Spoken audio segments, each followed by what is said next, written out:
From the icy slopes of Russia to the quiet suburbs of Texas, these are cases that left behind more questions than answers. They vanished. They were silenced. They were taken before answers could be found. Decades of investigation, countless theories. Yet the truth remains just out of reach. In this video, let's dive into 5 disturbing cases that still haunt investigators. Story 1. In January 1959, 9 experienced young hikers set out to conquer the icy Ural Mountains of the Soviet Union. Their leader, Igor Dyatlov, 23 years old, a radio engineering student at Ural Polytechnical Institute, now Ural Federal University, was meticulous in planning the group's route. Reaching far northern regions of Sverdlovsk Oblast and the upper streams of the Lozva River is the route design approved by Sverdlovsk City Route Commission. Along Dyatlov were Zenaida Kolmogorovia, 22, also a radio engineering student, engineering students Yuri Krivonishenko, 23, Rustem Slobodin, 23, and Nicholas Thibault Brignol, 23. Economic students joining the trip are Yuri Doroshenko, 21, Lyudmila Dubinina, 20, and Yuri Yudin, 21. Alexander Kolovatov, 24, a student of nuclear physics, and Semyon Zolotaryov, 38, the oldest in the group, a sports instructor and fought in World War II. Each member had Grade 2 hiking certificate and would be receiving the highest certification available in the Soviet Union at that time. When they returned from this trip, they carried journals, maps, and cameras to document the trek. But what began as an ambitious winter expedition ended in tragedy. Yuri Yudin, the 10th hiker, left the group on January 28th due to severe health conditions. Dyatlov told Yudin that they would send a telegram upon returning to their route in Vijay by February 12th. But the 12th has passed and no letters were received. On February 20th, 1959, travelers' relatives demanded a rescue operation. Search teams, including planes and helicopters, fled to the region. They split into smaller groups and followed ski tracks. February 26th, Mikhail Sharavin, a student volunteer, found the hikers' abandoned tent ripped open from the inside. Their boots, coats, and supplies were still neatly stacked. Shravin also spotted a salo, Slavic delicacy that was plated well as if they were getting ready to have supper. Outside the tent, he saw footprints made by 8 to 9 people who were wearing socks, single boots, and some were barefoot. They continued to track the prints for 500 meters until it vanished. The most unusual thing is the students had left in a rush and left their tents semi-clad, while inadequately dressed for heavy snowfall at least -20 degrees Celsius. Bodies were discovered the following day, February 27, 1959. The first 2 bodies were Doroshenko and Krivonishenko. The third body is Dyatlov, dressed but shoeless, lying face down in the snow. Lying nearby is Zenaida's lifeless body. The hikers died from exposure and hypothermia. Weeks later, Rustem Slobodin's body was found lifeless. Unlike the others, he is well dressed, a long-sleeve undershirt, a sweater, 2 pairs of trousers, 4 pairs of socks, and a 1 boot on his right foot. His watch stopped at 8:45. Search parties and volunteers didn't give up. 3 months later, on May 4th, 1959, when the snow melted, the remaining 4 bodies were discovered in a ravine. Nikolai, Alexander, Lyudmila, and Semyon were found lifeless due to serious injuries that defied explanation. The clothes and bodies of the hikers had been exposed to high levels of radiation when they were found. The official cause, at that time, Soviet authorities called it an unknown compelling force, and dispelled when the Mansi tribe were suspected of being behind the deaths of the young hikers. According to the investigators, no human beings can cause such fatal injuries as what the bodies endured.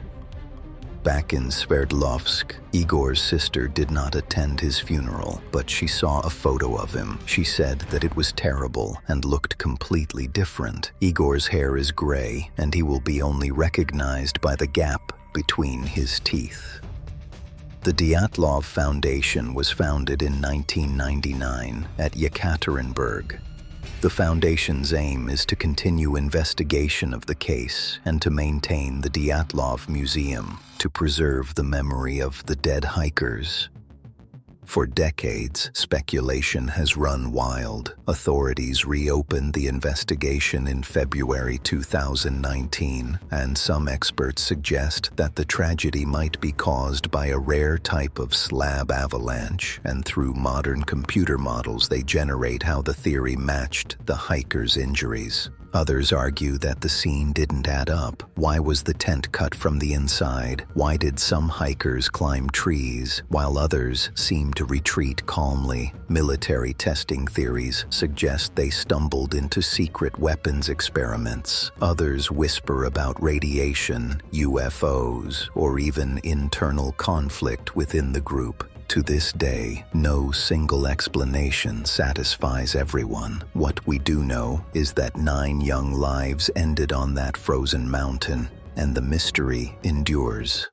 Story 2. It was New Year's Eve, 2000. In the quiet residential streets of Kamisoshigaya, a sub-area within Tokyo's Setagaya ward, the Miyazawa family prepared for the holiday. The patriarch, Mikio Miyazawa, 44, an office worker employed by a British marketing company, and his wife, Yasuko Miyazawa, 41, worked as a home tutor, shared a peaceful and comfortable life with their 2 young children, Niina, 8-year-old girl on her 2nd grade, and Ray, 6-year-old boy on his kindergarten. By morning, all 4 were gone. Yasuko's mother, who lived next door, discovered the family in a gruesome crime scene that became one of Japan's most baffling crimes. The perpetrator had struck in the middle of the night. The intruder, believed to have entered through a window on the 2nd floor, specifically a bathroom window that overlooked the nearby park. The window's screen was found damaged, hinting of forced entry.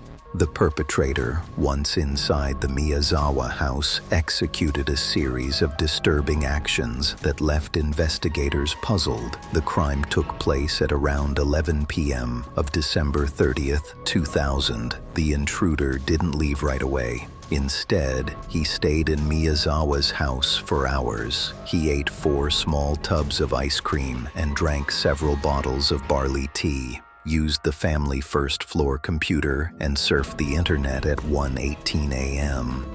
He even took a nap on the sofa, changed his clothes, and left personal items behind.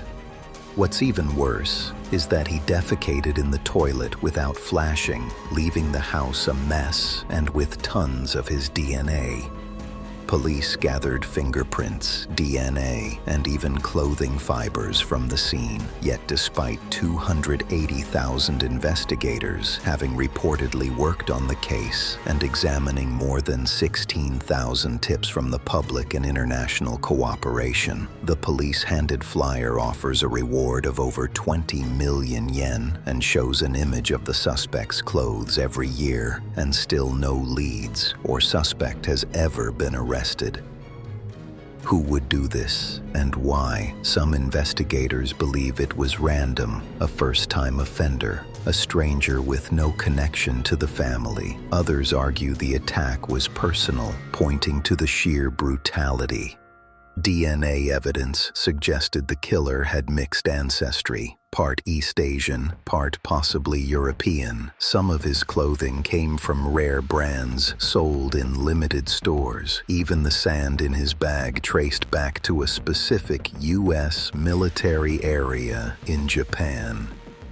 Yet, despite all of this, Nothing. The killer's identity remains a blank space. If so much evidence was left behind, why has this case gone unsolved? Was it a random act or a calculated attack that slipped through the cracks? Story 3. On January 13th, 1996, 9-year-old Amber Hagerman was riding her pink bicycle with her younger brother Ricky around a parking lot in Arlington, Texas. Ricky decided to return to their grandparents' house, but Amber did not make it back with him. A man in his 20s to 30s in a black pickup truck abducted her in broad daylight. A neighbor witnessed the abduction and called the police immediately.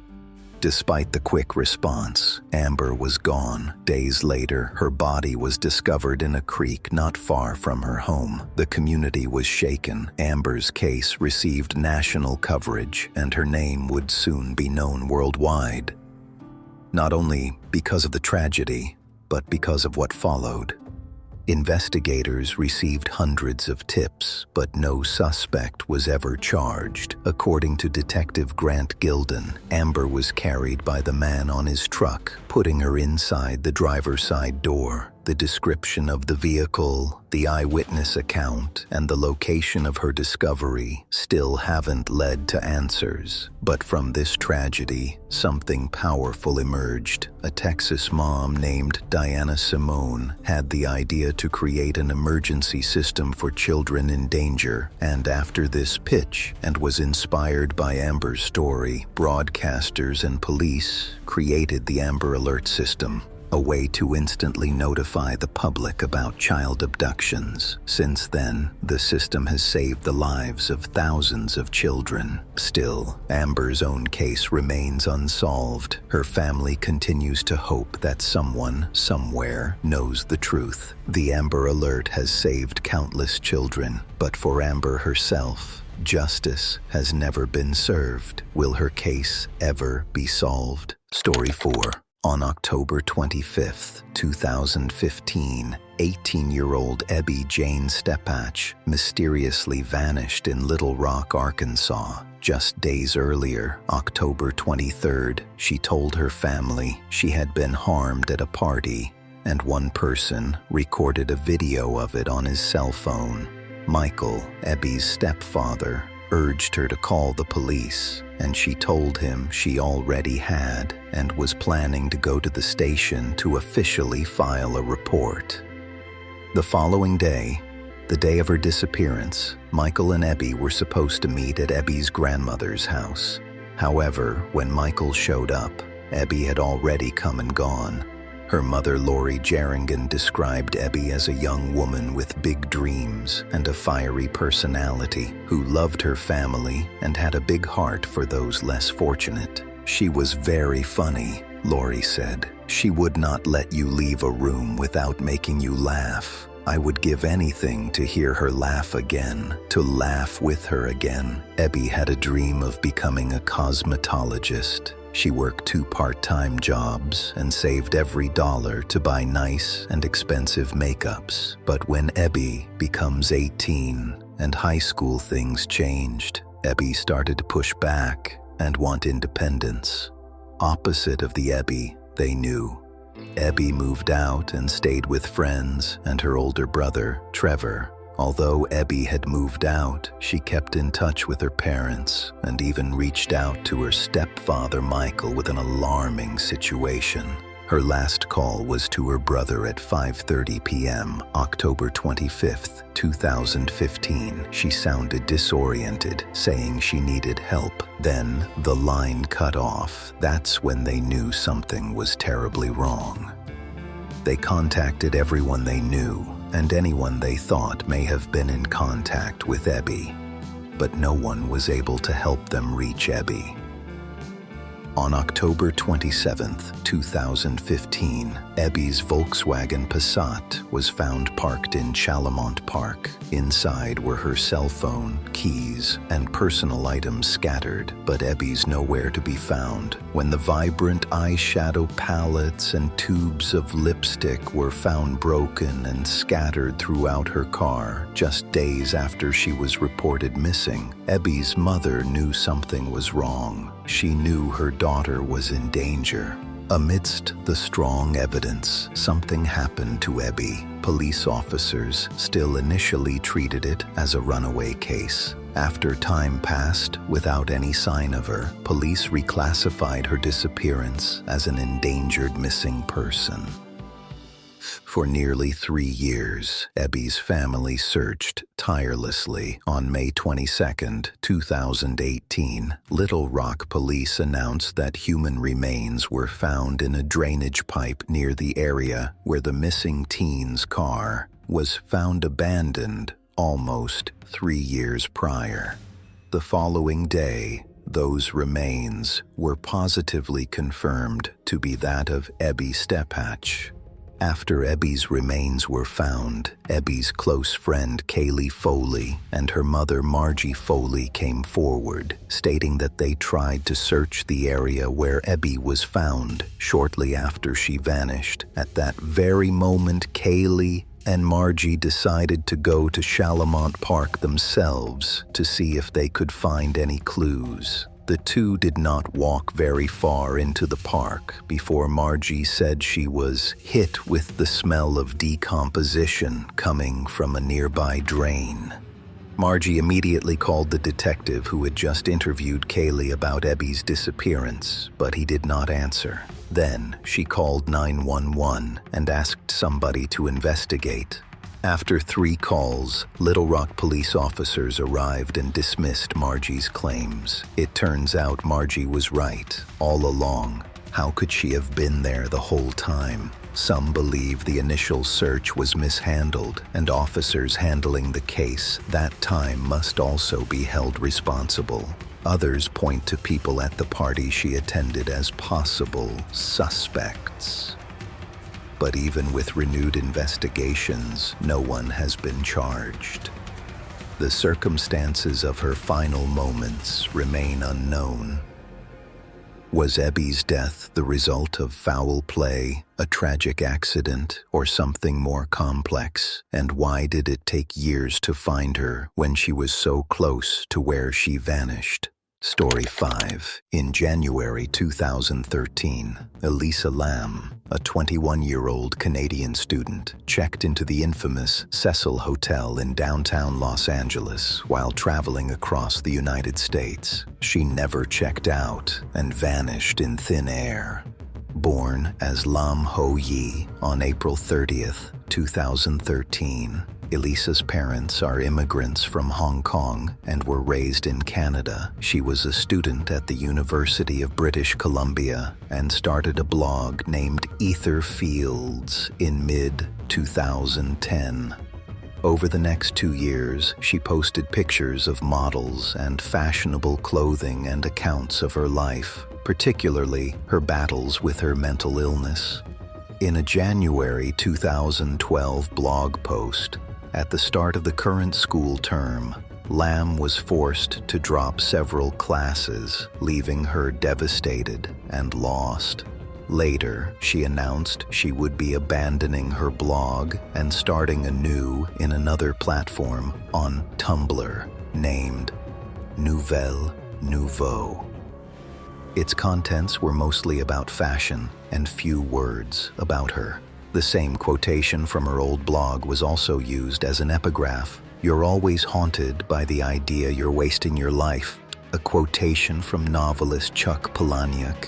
Elisa was diagnosed with bipolar disorder and depression. She had been prescribed several medications for her mental health issues. Elisa's family kept this struggle private. In 21 years, Elisa had no history of taking her own life, or any attempts, although one report claimed she had previously gone missing for a brief period. She's not taking her medications regularly, and she suffered hallucinations and delusions as a result.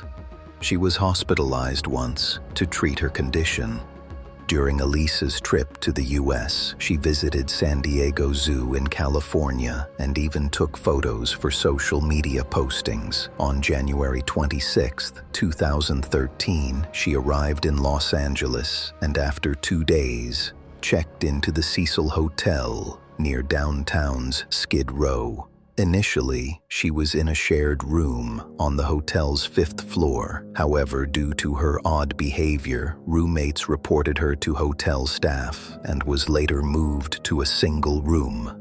Elisa contacted her parents in British Columbia while traveling until the day she disappeared. She was scheduled to check out on January 31st, 2013, and leave for Santa Cruz. Her parents did not hear from her and called Los Angeles Police Department, LAPD. Her family flew to Los Angeles to help with the search. Elisa was seen alone that day, according to hotel staff. Outside the hotel, Katie Orphan, manager of the Last bookstore, was the only person who recalled seeing her that day. She was outgoing, very lively, very friendly, while getting gifts to take home to her family.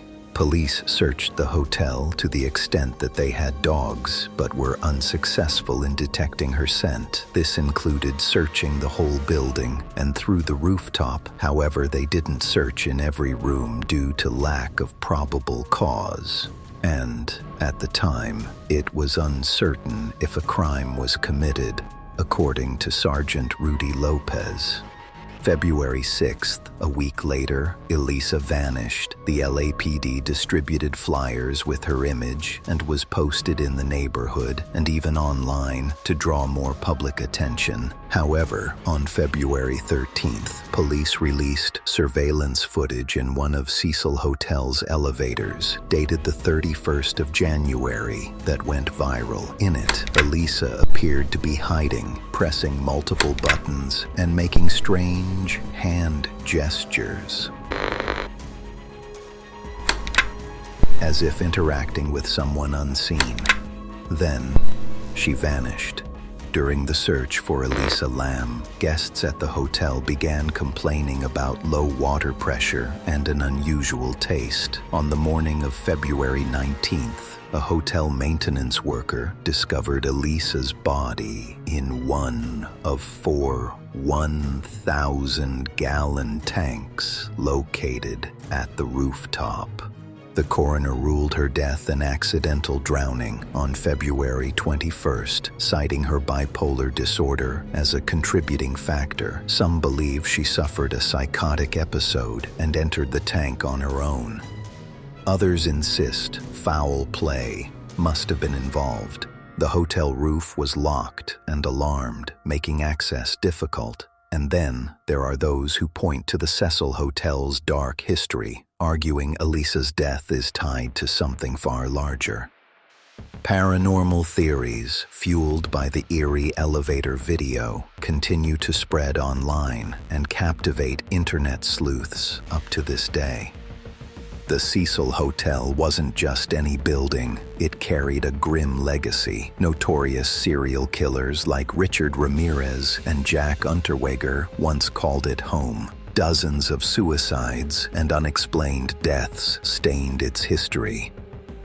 For many, Elisa Lam's case wasn't an isolated tragedy, but part of the hotel's haunting pattern.